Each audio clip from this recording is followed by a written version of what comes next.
Okay, today I'm going to talk about chapter 14, which is the brain. I'm going to talk about all the parts of the brain that you need to know, and then in a separate video, I'll talk about the cranial nerves that come off of the brain. The adult brain contains almost 98% of the body's nervous tissue, and it weighs about 3 pounds. There are a lot of neurons in the brain that make up about 35 billion neurons. So let's talk about the different major regions of the brain. So first of all, the largest area of the brain is this one right here. Let's see if I can color it in. This whole thing in here. This is all the cerebrum, and that is the largest part of the brain. Okay. The cerebrum is made up of all of these indentations, so you'll be able to see those when you're looking. The indentations, those are called sulcus. An individual one is called a sulcus. Plural, they're called sulci, and we're going to name a couple of those. And then the projections in between those sulci are called a gyrus for singular or gyri for plural. So the sulci are these shallow depressions that separate the gyri, and then we have some deeper grooves called a fissure. The cerebrum actually has two sides to it. It has a right side and a left side, and we call those hemispheres. So the cerebrum has a right hemisphere and it has a left hemisphere. The second largest area of the brain is called the cerebellum. And the cerebellum sits inferior to the cerebrum and a little posterior. So this is the posterior side, and this is the anterior side. So this is where your face would be out here, right? That's where your face is on this side. Okay, so the cerebellum is the second largest area of the brain. The cerebellum has those same sulci and gyri that the cerebrum has. Then if you see right in here, there's this stalk looking thing right here. And over here is where you can see it taken away from the cerebrum. It actually sits in between the two cerebral hemispheres. So this part up here sits right in between the two sides of the cerebrum. So let's talk about what we have over here. There are two areas in this stalk-looking area of the brain. The first part is up here, and that is called the diencephalon. The diencephalon is made up of three parts: the epithalamus, the thalamus, and the hypothalamus. Okay. Then we have a part down here that's made up of three parts, and together that's called the brainstem. So we have the three parts are the midbrain, the pons, and the medulla oblongata. So you can see that the medulla oblongata is the most inferior portion. From the medulla oblongata is the spinal cord. So right where they come together, where the spinal cord meets the medulla oblongata, that's where that foramen magnum would be. That's the big opening in the occiput. And at that point, the medulla oblongata then becomes the spinal cord. So any nerves that are coming off of the medulla oblongata and higher up, those would be called cranial nerves. And any of the nerves coming off of the spinal cord, we know what they're called. They're called spinal nerves. Now, the medulla oblongata is the most primitive area of the brain, meaning it's going to control your most basic functions like your heart rate and your respiratory rate. So those are just real primitive basic functions. The higher up you go, the more complex the brain gets, until finally at the cerebrum, That's the most complex area of the brain, and that's where things like your intelligence, your reasoning, your emotions, that's where all of those things are going to be generated and processed. Okay, so here we see the actual diagram. You can see the projections up here, which are called gyri. You can see the smaller indentations in between the gyri, and those are called sulci. And then you can see a deeper groove right here, and that's called a fissure. Then if we look at this structure right here, that's the cerebellum, the second largest structure of the brain. And then over here on the right, you can see the diencephalon. It's made up of this area, which is called the thalamus, and then another area right here, which is called the hypothalamus.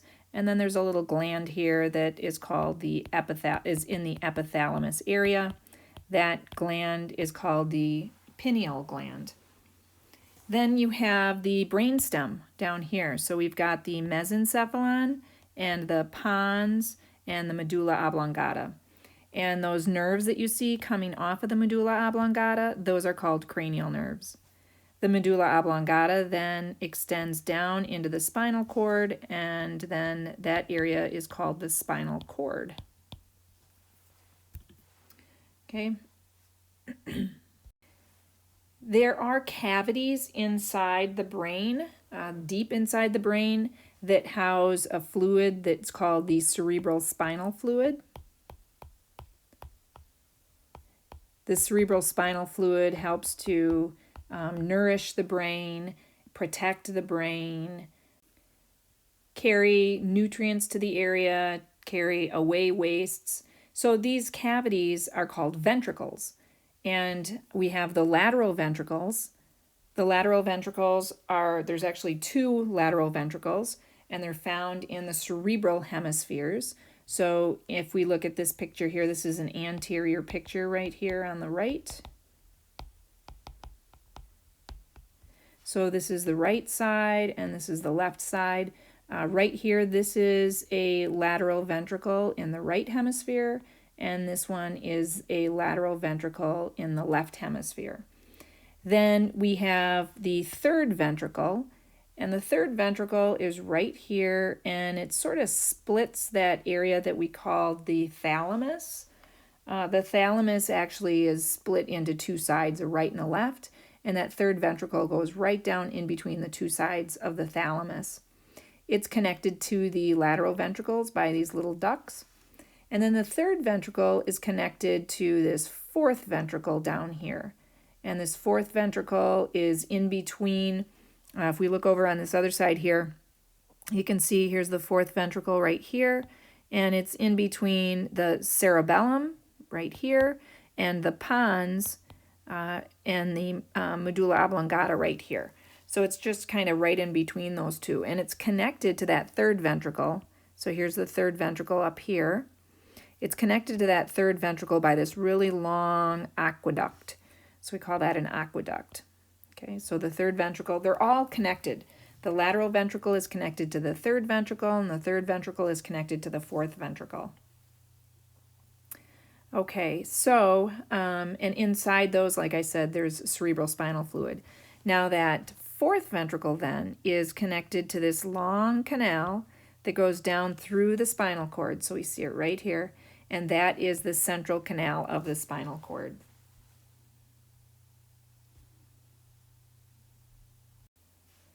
The brain is protected by the meninges, just like the spinal cord was protected by meninges. And it has the same three layers. So you remember the meninges in the spinal cord. We have the Pia Mater and the arachnoid mater and the dura mater. So the cranial meninges are the meninges that surround the brain, and the spinal meninges are the meninges that surround the spinal cord. The cranial meninges are a little bit different than the meninges of the spinal cord, but not much. So I'm going to just show you this picture right here. up here at the top, you can see, so this is the Pia Mater right here. The Pia Mater is the layer of the meninges that's tightly adhered to the brain. So this is the cerebrum right here. And the Pia Mater is just closely adhered to it. You'd have to peel it away. And then we have the subarachnoid space, and then we have the arachnoid mater, right? So that's the same. So here's the Pia Mater, here's the subarachnoid space, and then here is the arachnoid mater. And then we have that other space that's called the subdural space. And we said the subdural space, just like in the spinal cord, it really isn't there unless like some blood has gotten into that area and has caused that layer, those two layers to separate. Otherwise, the subdural space really isn't there. And then here's the dura mater. Now, the difference, though, is that the dura mater has two different layers to it. So we see a layer here, and then we see another layer on the outside, and then there's a space in between, which we call the dural sinus. And the dural sinus is filled with blood. So that's the only difference in the meninges in the cranial meninges versus the spinal meninges. We didn't have that space. We didn't have two layers of the dura mater. The other difference with the cranial meninges that we didn't see with the spinal meninges is that the dura mater will fold into the brain as well. So there's these extensions from the dura mater that fold into the brain. And we call those, well, they have different names. So I'm going to show you there's three different, what we call dural folds. So they're called dural folds because they're part of the dura. That's why they're dural. And then they're folds because they kind of fold in. And so they act as seat belts. And they hold the brain down. So right here we see the falx cerebri. The brain's been taken out, but the falx cerebri goes in between the right and the left hemisphere. So it's kind of seat belting down the cerebrum, holding it down so it's not flopping all over. Then we see this one down here. This is the falx cerebelli. So the cerebellum looks like a mini cerebrum. It has two hemispheres itself, and it has a fissure that separates the two hemispheres. And so this falx cerebelli goes in between the indentation separating the two hemispheres of the cerebellum. And then we have the Tentorium Cerebelli. So the Tentorium Cerebelli, the name sounds like a tent. Well, it kind of is a tent over the top of the cerebellum. So the cerebellum would sit right in here, and the Tentorium Cerebelli sits right over the top of it. And up in here, we'd have the cerebrum. So you'd have one side of the cerebrum here on this side, and then the other half of the cerebrum, the other hemisphere, would be on the other side of the falx cerebri. So the brain has a couple of things to really protect it. It has the cranial meninges, and it has the dural folds that are an extension of the dura mater, one of the cranial meninges, and then it has the cerebral spinal fluid. And they're going to support the brain. So now we're going to talk about each specific area of the brain, and we're going to start with the medulla oblongata, and we're going to work our way up. So as I said, the medulla oblongata is continuous with the spinal cord, and it relays information to the thalamus, which is way up here. So it relays information up, and it also relays information to the rest of the brainstem. So the brainstem, like I said, is made up of the medulla, and then the pons, which is right here, and then this area right here, which is the midbrain, and another name for the midbrain is the mesencephalon. So there are two different areas in the medulla oblongata that I want you to know about.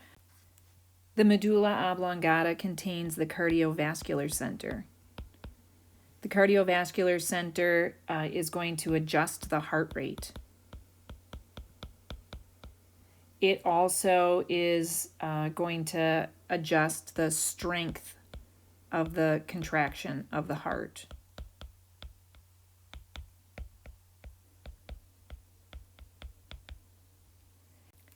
It also controls your blood flow through your tissues.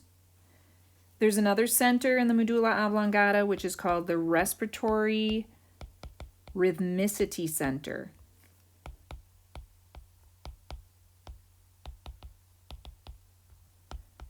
Okay, and the Respiratory Rhythmicity Center sets the basic pace for your respiratory movements. Breathe in for 2 seconds, breathe out for 3 seconds. So it sets the respiratory rhythm. So the medulla oblongata is going to receive a lot of input. It'll receive input from your cranial nerves, and so things that you see or things that you hear, that can actually cause the medulla oblongata to adjust your heart rate or your strength of contraction. It'll also receive information from higher up, so things that you are feeling, right? That can also cause you to adjust your heart rate and respiratory rate. The next area that we want to talk about is one area higher up, and that's the pons. And so the pons also has respiratory centers, and the respiratory centers of the pons can actually affect the respiratory centers of the medulla oblongata.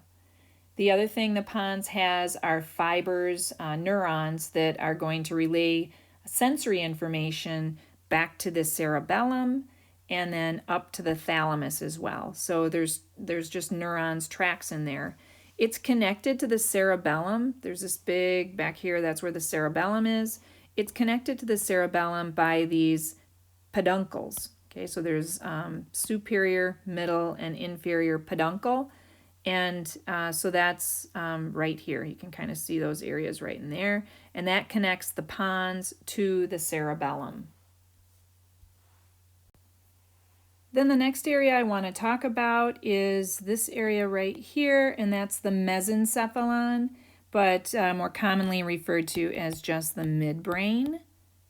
So the midbrain contains a lot of ascending fibers. Ascending means that they're going up towards the cerebrum, as well as descending fibers. Descending fibers means that that's sending information down towards the pons, the medulla, and the spinal cord.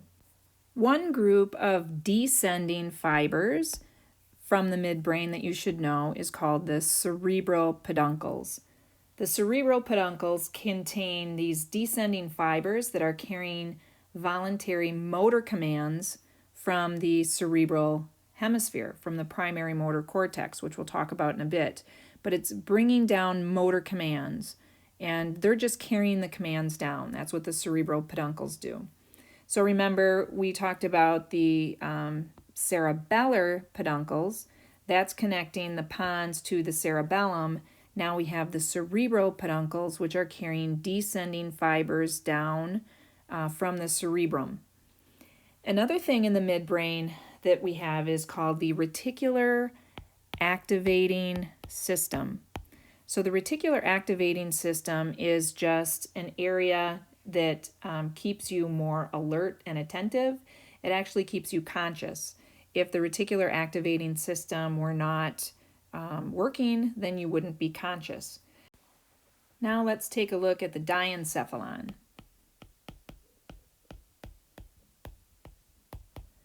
The diencephalon is made up of 3 different parts. It's made up of the thalamus, as well as the hypothalamus,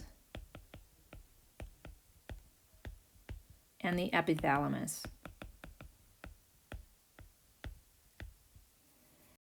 So let's go over the 3 parts of the diencephalon. So first we have the epithalamus. The epithalamus contains a gland called the pineal gland. And the pineal gland secretes a hormone called melatonin. That's a hormone. So melatonin gets secreted, it goes out into your blood, it goes to other areas of your brain, and it makes you really sleepy. So about an hour before bedtime, your pineal gland starts to secrete this melatonin, you start to get sleepy, and then you fall asleep.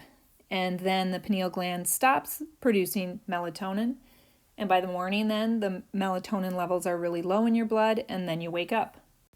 The largest area of the diencephalon is called the thalamus. The thalamus has a right and a left side, and it is what we call the final relay station, or the final relay point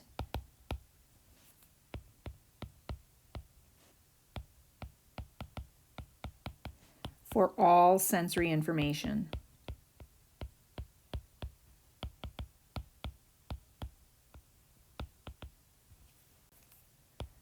To the cerebral cortex. Okay, so here's your cerebrum, and cortex, by the way, is the outside of the cerebrum, so we often refer to this as the cerebral cortex. It's where the gray matter is, and it is where all of the cell bodies or the neurons are. So anytime you have a sensation, and it doesn't matter if it's vision or hearing or tasting, or if it's other sensations like touch or pain or vibration, all of these sensations are going to be transmitted to the brain, to the thalamus.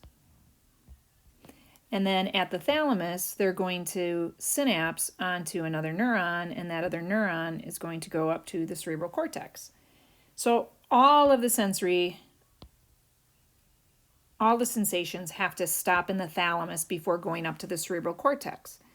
And the big deal for that is that the cerebral cortex is where you become aware of the sensation. So it's your awareness. So until what you see reaches the cerebral cortex, you don't even know that you're seeing anything. Or until the sensation of pain reaches the cerebral cortex, you're not even aware that you have pain. So we call the thalamus that final relay point because all sensory information has to stop there before going up to your awareness. I should say all except for one. The sense of smell does not have to go to the thalamus first. It's going to go right directly to its cortex area on the cerebral cortex without going to that thalamus. The last area of the diencephalon then is the hypothalamus.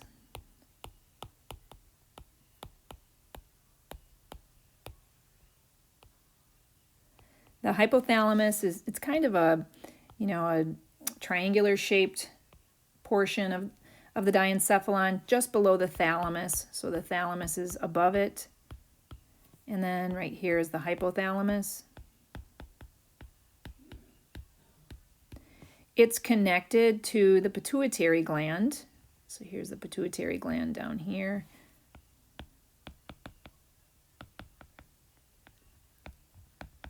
And it's connected by this stalk that we call the infundibulum. So the hypothalamus contains important control centers as well. It sort of links your consciousness with your subconsciousness. One of the things that the hypothalamus does is it has subconscious control over your skeletal muscles.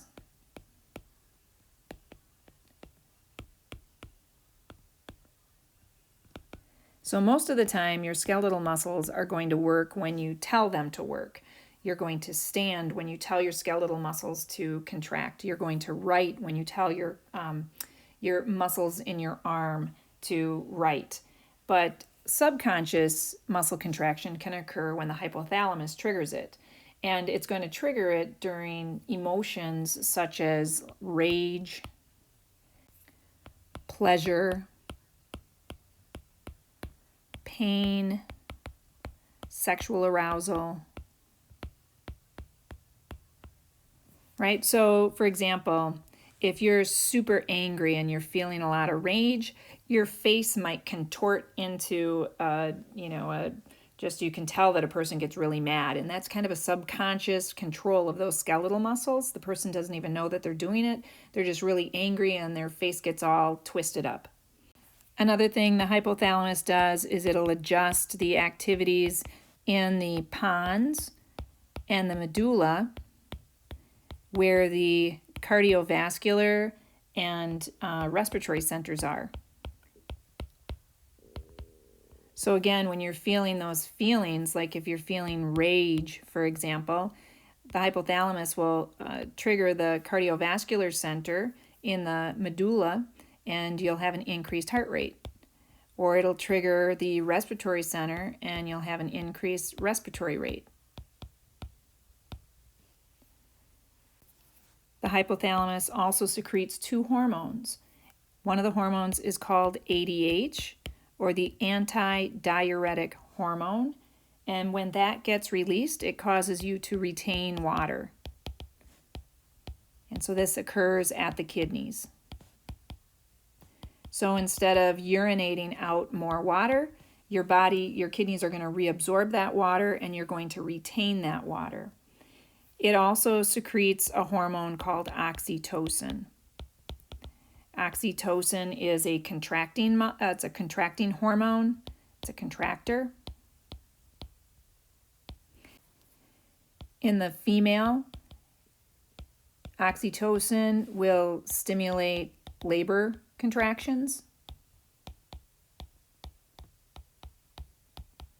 as well as milk ejection.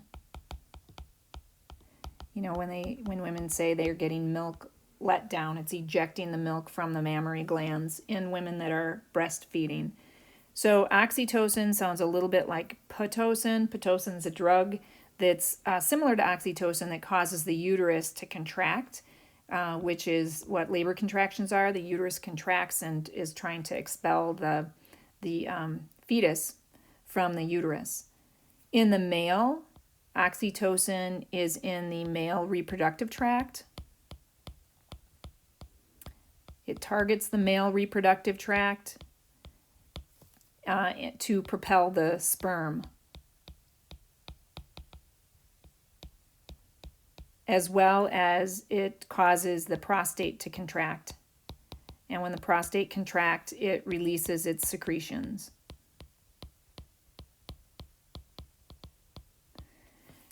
So oxytocin works in the male as well as in the female, and it just has very different functions. Another thing that the hypothalamus does is that it regulates body temperature.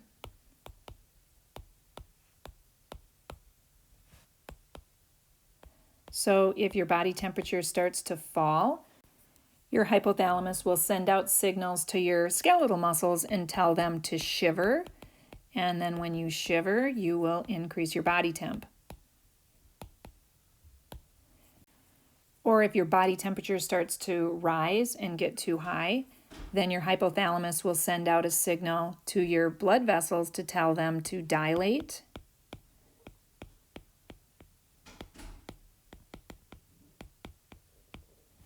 And that will bring more blood to the surface of the skin, and you'll start to sweat, and that will decrease your body temp. And the last thing that the hypothalamus does is it controls what we call the circadian rhythm.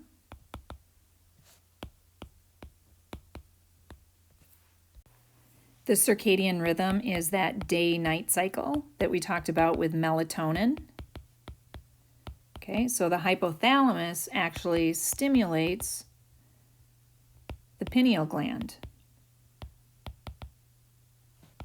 to start secreting melatonin.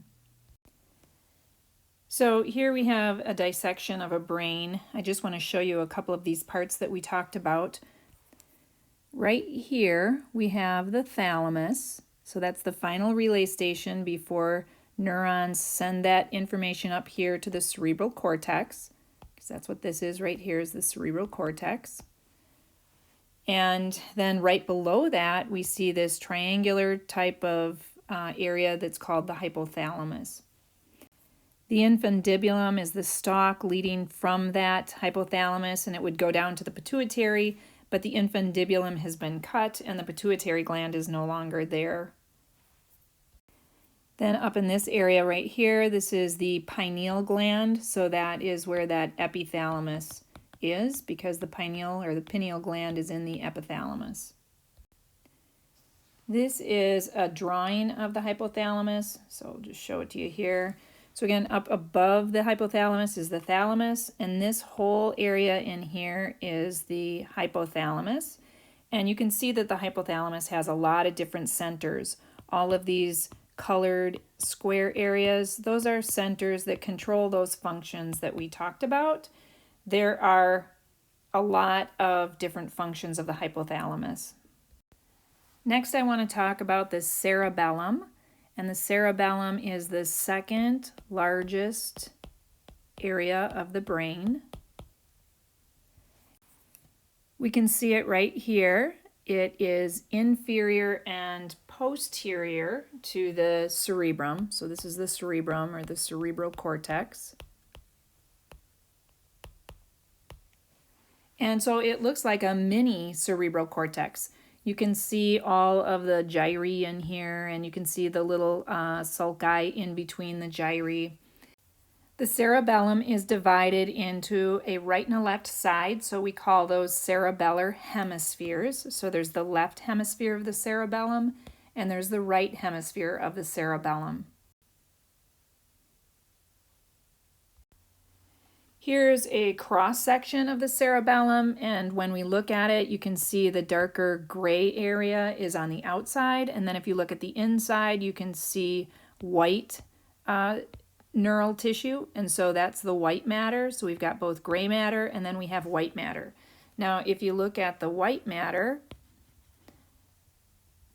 on the inside, you can see that it starts to branch off. So it comes in, it's like branching off, and it starts to look kind of like a tree, the way that it's branching off like that. And so that area is called the arbor vitae, the white neural tissue that branches out like a tree. Arbor vitae means, arbor means tree, and vitae means life, so it's the tree of life. Here's a diagram of the cerebellum that shows the arbor vitae just a little more distinctly. You can see all of those white fibers branching off just like tree branches would. You can also see that in between the cerebellum and the pons, so the pons is on the anterior side, the cerebellum is on the posterior side, we see that ventricle again, which is called the fourth ventricle. Next, we're going to talk about the cerebrum.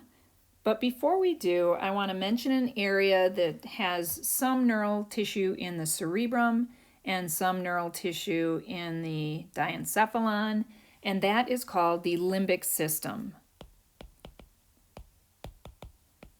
So this system doesn't really have any distinct anatomical boundaries. It's more of a functional group than an anatomical group. But there are portions of it in the cerebrum, and there are also portions of it in the diencephalon. So what we're looking at here, you can see in this picture all of the colored area, the green, the red, and the purple, and then you can see that same area down here as well. And that is all the limbic system. The limbic system has many different functions. So we're going to talk about a couple of those right here. The first thing that the limbic system does is it establishes your emotional state,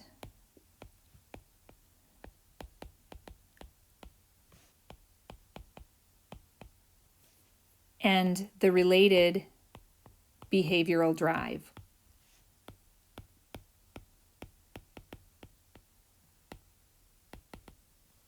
Okay, so for example, when you get angry, sometimes when people get angry, they maybe want to hit something, or maybe they get quiet.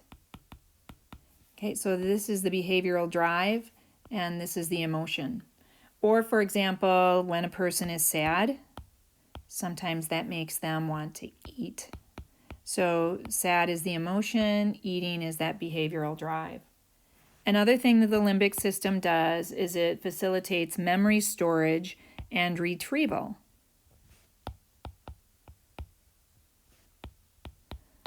Okay, so when you are all of your memory, short term, long term.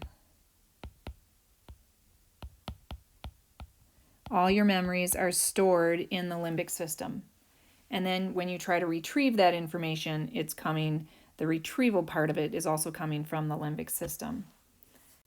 So those are the main responsibilities of the limbic system. The cerebrum is the last part of the brain that we're going to talk about. The cerebrum, again, is the largest area of the brain. And this is where all your conscious thoughts come from.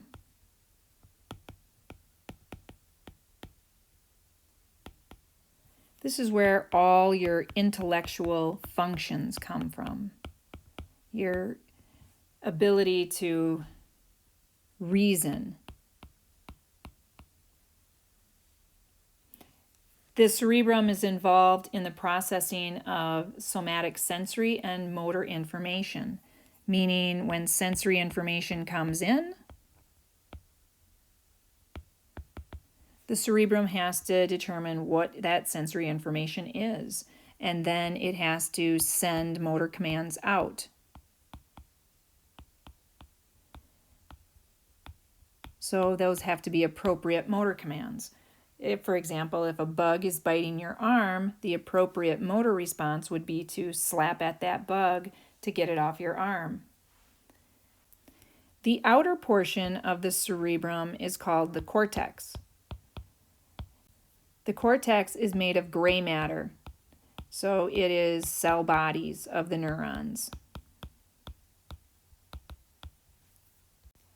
Deep to the cortex is the white matter.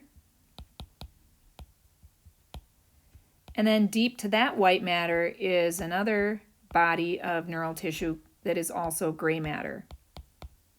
So it goes gray matter, and then there's some white matter, and then there's some more gray matter, which is in the basal nuclei.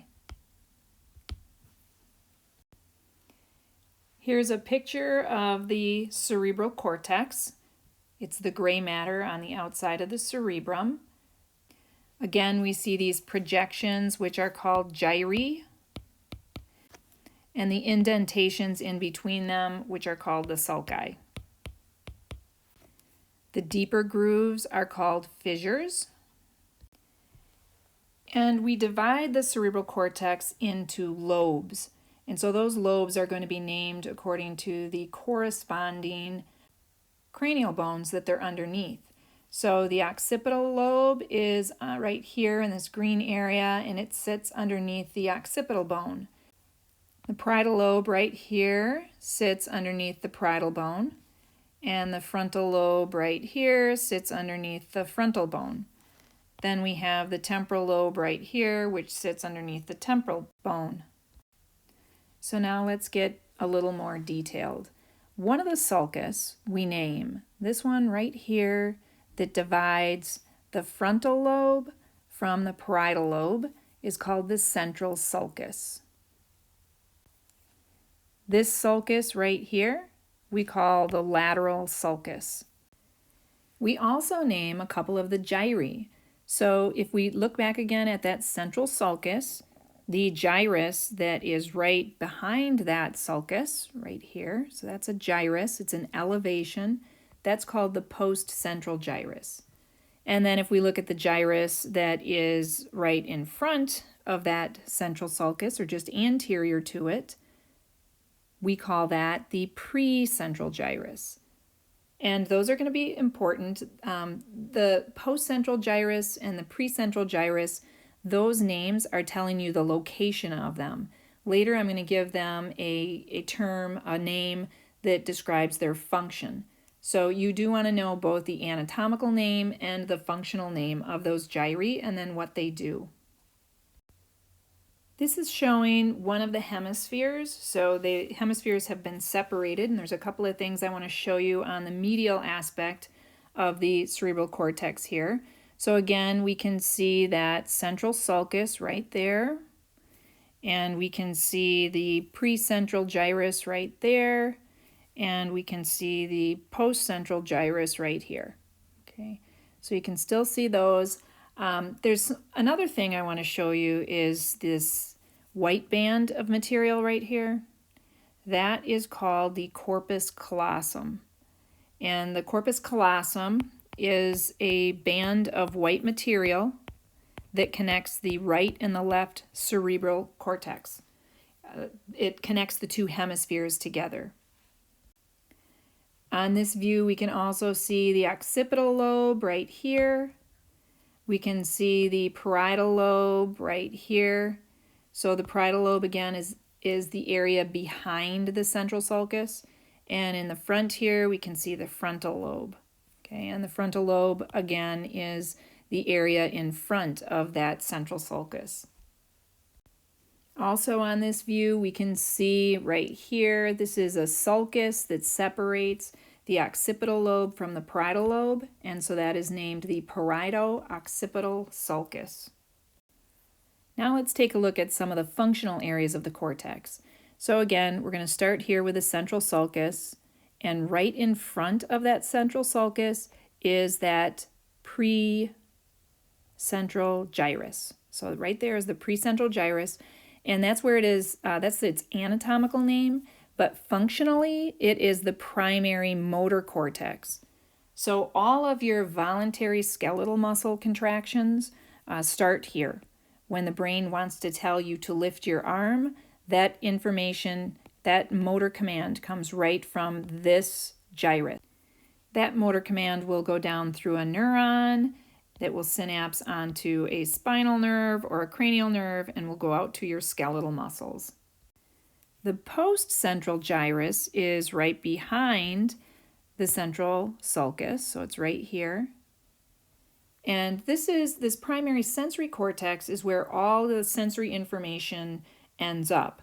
So we said in the thalamus, all your sensory information is going to synapse there, and it synapses onto a neuron, and all that sensory information is going to go up to the primary sensory cortex.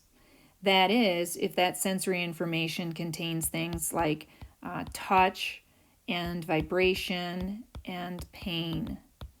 So all of these senses here, these are called general senses.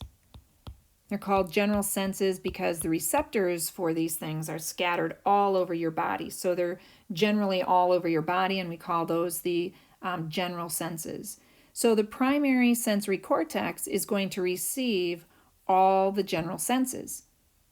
And once it gets there, the cortex is going to have to interpret what is going on and then come up with an appropriate response. So that's where your general senses end up, but where do your special senses end up? So your special senses are things like sight or vision, hearing, smell, taste. Those aren't general senses, so they're not going to end up in the primary sensory cortex. Instead, they have their own special cortex areas. So they have to, all of them except for smell, are going to, that information comes in to the central nervous system, and it will synapse onto another neuron, and then that neuron is going to head towards the special cortex area. So for sight, that special cortex area is over here in the occipital lobe, and we call that the visual cortex. So whenever you are seeing something, the information first goes to the thalamus, and then it goes to the visual cortex. And then that's where you become aware of what you're seeing. When you hear something, that information comes into your ears, and a neuron sends that information back to the thalamus, and then from there it synapses on another neuron, and then that neuron goes up to the auditory cortex. And this is where the auditory cortex is right here. So the auditory cortex is in the temporal lobe, whereas the visual cortex was in the occipital lobe.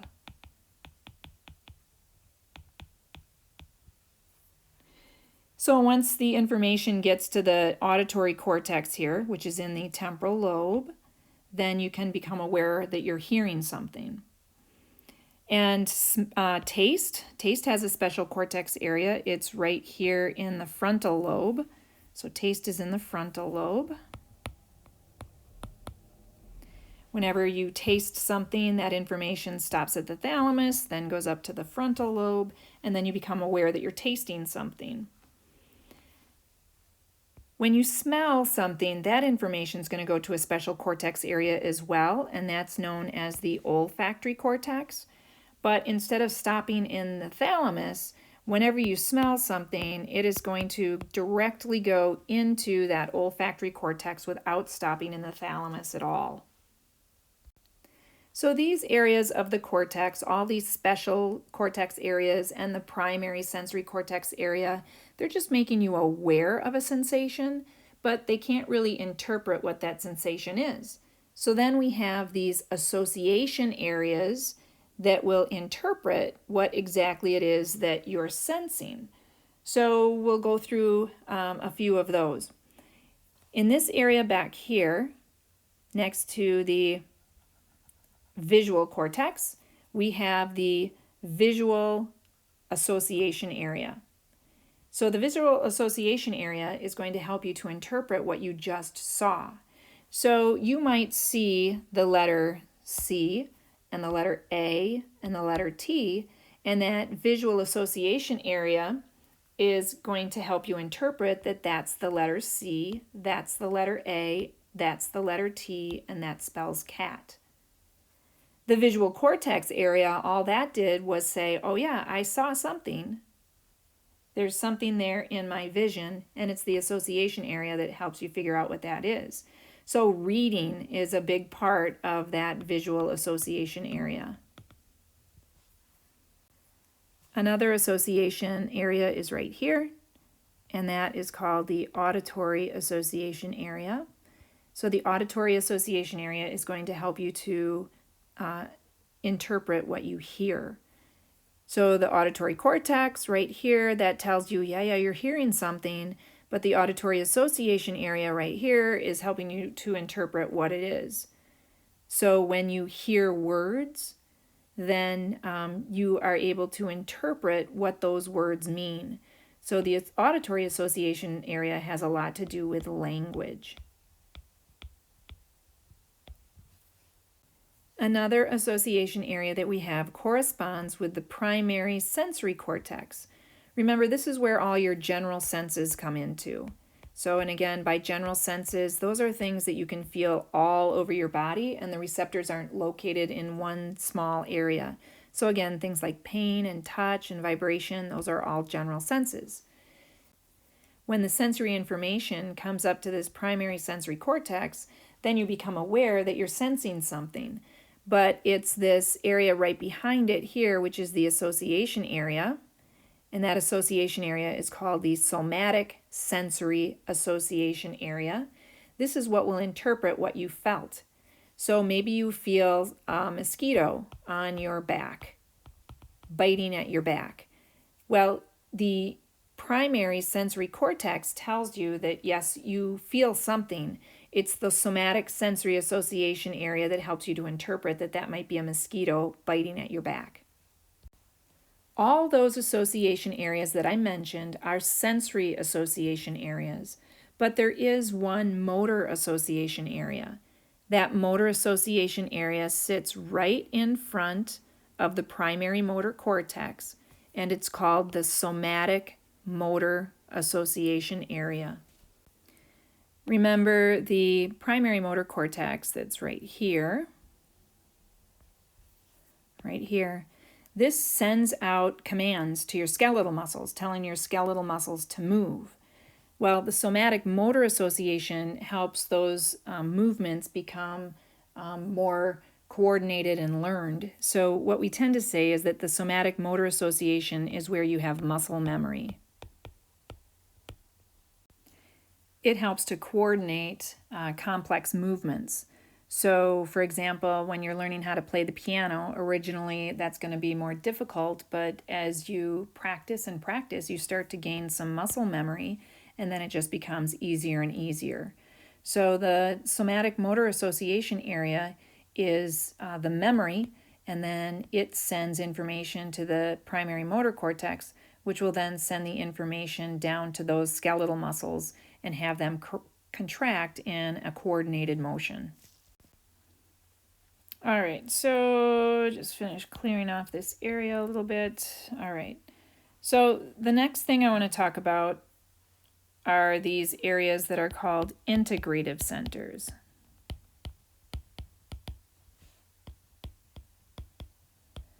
And integrative centers are receiving the information from the association areas.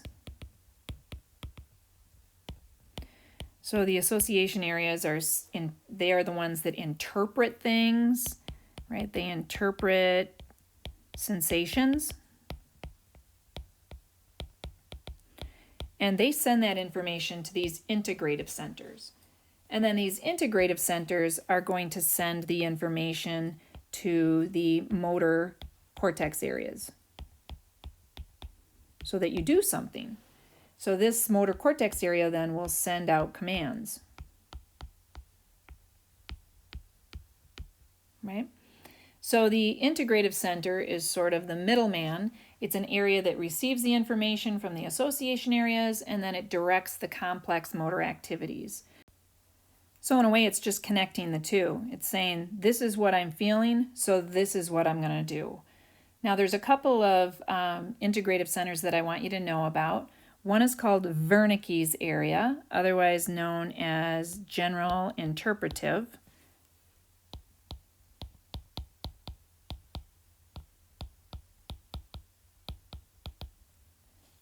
And then another one is called the speech center.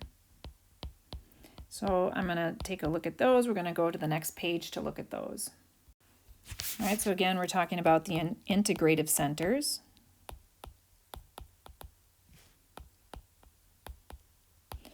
Remember, those are the ones that say, this is what I felt, so this is what I'm going to do.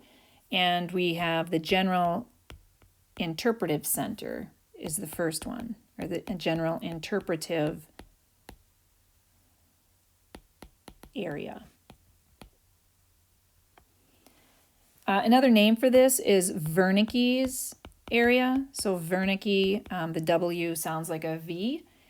And again, it's receiving information from the sensory association areas, and then it's determining what to do about that. So this actually is only in the left hemisphere. It's not in the right hemisphere. And it analyzes things, and it will coordinate a response. It's an area that helps you to carry out commands.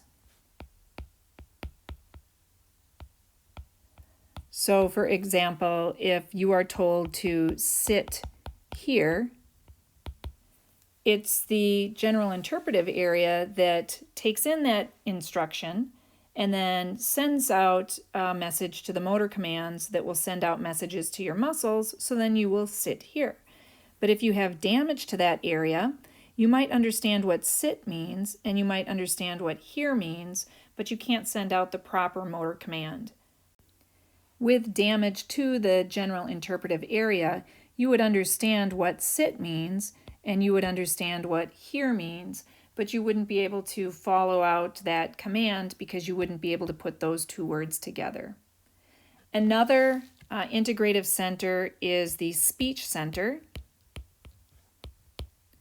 Another name for the speech center is Broca's area. And the speech center regulates the patterns of breathing and vocalization. The speech center receives information from the auditory association area.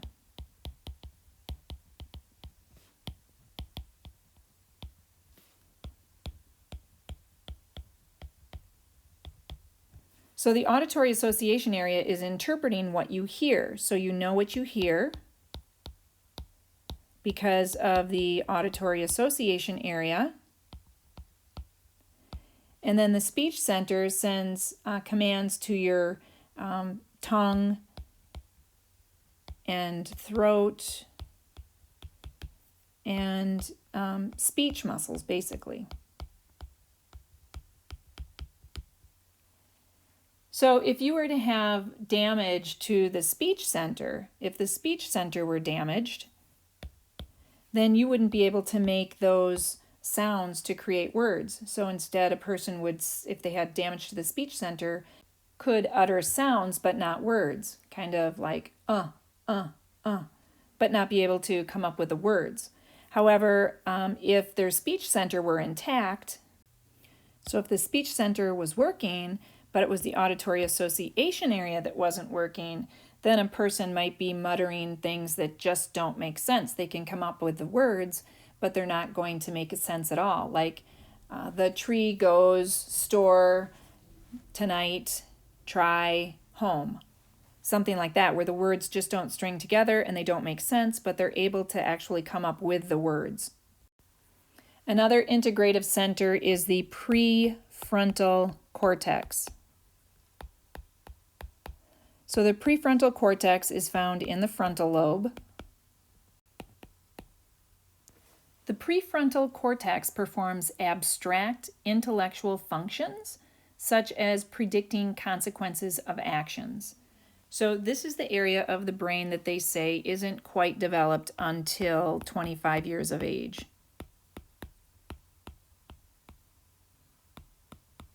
It's definitely not developed in a toddler who can't predict that running in between parked cars towards the road could be dangerous. This is also an area where things like anxiety and tension and frustration and other emotions like that are generated as a person is interpreting ongoing events and then making predictions about consequences, about what will happen. Sometimes in patients where the anxiety gets to be too great and a person can't do their activities of daily living, a person might receive electric shock therapy to this prefrontal cortex. And in some very, very severe cases, a person might have a prefrontal lobotomy performed. A prefrontal lobotomy is where a portion of the frontal lobe is taken out, and that will sever the connection between the prefrontal cortex and other regions.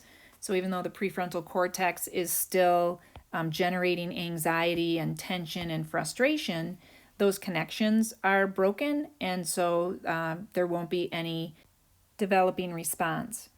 So for example, in a person that was experiencing thoughts of suicide, by doing a prefrontal lobotomy, they might have the anxiety still, but because that connection has been lost, they wouldn't actually follow through with those actions.